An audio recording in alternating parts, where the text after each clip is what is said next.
শীতকাল সম্পর্কে একটা এরকম বর্ণনা আছে, যখন কঠিন শীত আসবে তখন ওই শীতটা থেকে একটু আশ্রয় প্রার্থনা করতে হয় আল্লাহর কাছে, আল্লাহ এই কঠিন শীত থেকে আমাকে বাঁচাও। কারণ কি জানেন? কারণ হচ্ছে জাহান্নাম বছরে 2টা নিঃশ্বাস ছাড়ে। কয়টা নিঃশ্বাস? একটা নিঃশ্বাস গ্রীষ্মকালে যখন প্রচন্ড দাবদাহ চলে, ওইটা হচ্ছে জাহান্নামের নিঃশ্বাসের ফসল। ওই প্রভাবে পৃথিবীতে এরকম দাবদাহ চলে। এই সায়েন্স বিশ্বাস করবে? করবে না। ওর বিশ্বাসের আমার যায় আসে না। আল্লাহ পাক বলেছেন সত্য, রাসূল বলেছেন সত্য। আরেকটা হচ্ছে শীতকালে যখন প্রচন্ড ঠান্ডা, তখন শীতকালে জাহান্নামের এমন একটা জায়গা আছে যেটা কিন্তু শীতল জায়গা। জাহান্নামের পুরো জায়গাটাই কিন্তু আগুন নয়, এমনও জায়গা আছে যেটা কি খুব শীতল। ওই শীতল অংশ শ্বাস ছাড়লে এই যে পৃথিবীতে সেই এই শীতের একটা প্রভাব চলে আসে, প্রচন্ড ঠান্ডার শৈত্য প্রভাব চলে আসে। এটা হয়তো অনেকে বিশ্বাস করবে না, মনে করবে যে ধর্মান্ধ কথাবার্তা।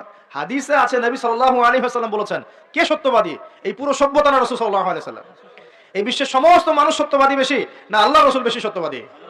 বাস, আর কোনো দরকার আছে কথা?